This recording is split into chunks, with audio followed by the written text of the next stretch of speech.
If the past few years have taught us anything, it's that remote work isn't just a trend, it's a revolution. The 2020 lockdowns catapulted millions into home offices, turning kitchen tables into workstations and bedrooms into boardrooms. What started as a temporary solution has now become a defining feature of the modern workplace. But as remote work cements itself into our daily lives, it's raising some big questions. How will it reshape our economy? What are the long-term implications for businesses, workers, and entire industries? Let's start with the obvious. Remote work has fundamentally changed the relationship between employees and employers. Before the pandemic, remote work was often seen as a perk, a privilege reserved for a select few, but now it's an expectation. Workers have tasted the freedom and flexibility that comes with remote work, and many aren't willing to give it up. This shift has tilted the power dynamic in favor of employees. Companies that insist on returning to the old 9-to-5 office grind are finding it harder to attract and retain top talent. Workers now have more leverage, demanding not just higher pay, but also the option to work from anywhere. This trend is forcing companies to rethink their approach to talent management and employee satisfaction. Take the tech industry, for example. Companies like Twitter, Salesforce, and Spotify have embraced remote work as a permanent option, allowing employees to work from anywhere indefinitely. This move has not only kept their current employees happy, but also made them more attractive to prospective talent. Now, let's talk about the bigger picture. Remote work isn't just changing how we work, it's transforming entire cities. For years, major urban centers like New York, San Francisco, and London were the epicenters of commerce, culture, and innovation. But as more people work remotely, the necessity of living close to the office has diminished. This shift is leading to an exodus from expensive urban areas to more affordable, less crowded locations. The economic implications of this migration are profound. Cities that once thrived on the influx of workers are facing declining demand for office space, reduced public transportation use, and lower spending at local businesses. Conversely, smaller cities and suburban areas are experiencing a boom as remote workers move in, driving up demand for housing, services, and amenities. Take Austin, Texas, for example. The city has seen a significant influx of remote workers drawn by its lower cost of living, vibrant culture, and tech-friendly environment. This migration has spurred economic growth, but it's also driving up housing prices and straining local infrastructure. One of the most immediate and visible impacts of remote work is on the real estate market. With fewer people needing to commute to a physical office, the demand for commercial real estate, particularly in expensive city centers, has plummeted. Office buildings that were once bustling hubs of activity are now sitting half empty, with many companies opting to downsize or eliminate their office space altogether. On the flip side, the residential real estate market is booming, especially in areas that offer a high quality of life at a lower cost. Remote workers are flocking to these regions, driving up demand for housing. This shift is reshaping real estate markets across the country, with rural and suburban areas seeing unprecedented growth.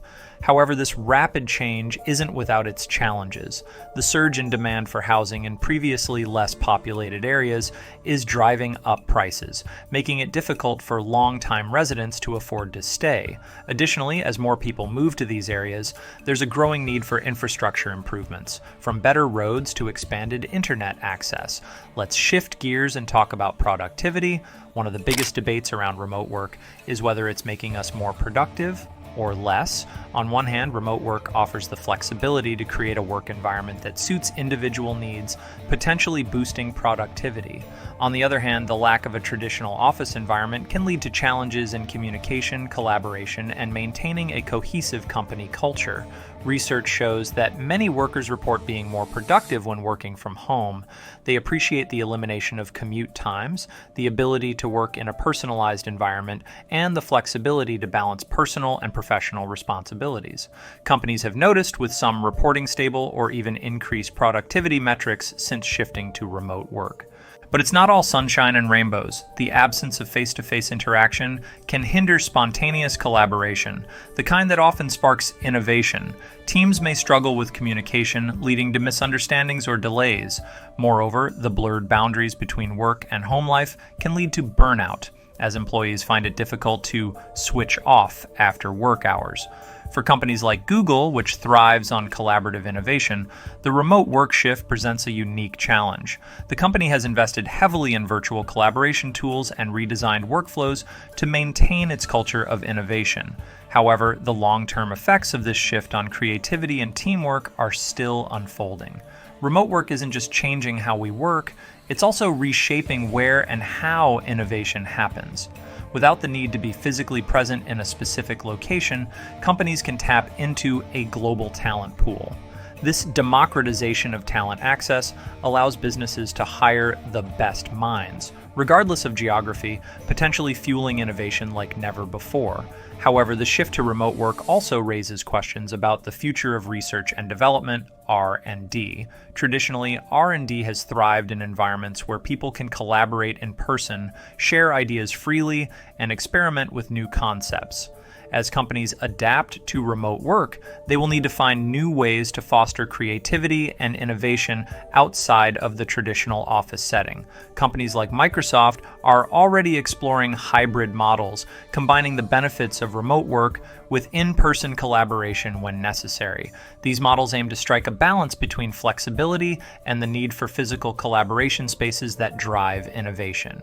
As remote work continues to evolve, it's important to consider its broader social and economic implications, particularly concerning inequality. On one hand, remote work has the potential to reduce geographic inequality by allowing people in lower-cost areas to access high-paying jobs traditionally concentrated in expensive cities. This could help bridge the wage gap between urban and rural areas. On the other hand, there's a risk that remote work could exacerbate existing inequalities. Workers with access to fast internet, a quiet home office, and advanced technology are at an advantage compared to those who lack these resources. Additionally, remote work may disproportionately benefit white-collar workers, leaving blue-collar workers behind, as their jobs often require physical presence. This growing divide is something policymakers and companies will need to address. Ensuring equal access to remote work opportunities, investing in infrastructure, and rethinking job training programs will be crucial steps in preventing remote work from widening the economic gap. There's no denying that remote work has also had a significant impact on the environment. With fewer people commuting to work, there has been a noticeable reduction in traffic congestion and greenhouse gas emissions in many cities. The shift to remote work could be a game changer in the fight against climate change, as more companies adopt sustainable practices that reduce their carbon footprints. However, this doesn't mean remote work is without environmental challenges. The increased use of digital technology and cloud services to support remote work leads to higher energy consumption in data centers. Balancing the environmental benefits of reduced commuting with the energy demands of a digital-first workforce will be a key challenge moving forward. As we look to the future, it's clear that remote work is here to stay, but the way it shapes our economy, society, and environment will depend on how businesses, governments, and individuals adapt to this new reality. The key to thriving in a remote-first world will be flexibility, innovation, and a willingness to embrace change. Companies will need to rethink everything from talent management to office space utilization, while policymakers will need to address the broader social and economic impacts. For workers, the challenge will be finding ways to maintain productivity, work-life balance, and career growth in a landscape that's constantly evolving. In the end, the future of work will be defined by our ability to harness the benefits of remote work while mitigating its challenges. It's a complex, exciting, and unpredictable journey, but one that holds immense potential for those willing to embrace the new normal. The rise of remote work is one of the most significant shifts in the modern economy, with far-reaching implications for businesses, workers, and entire industries.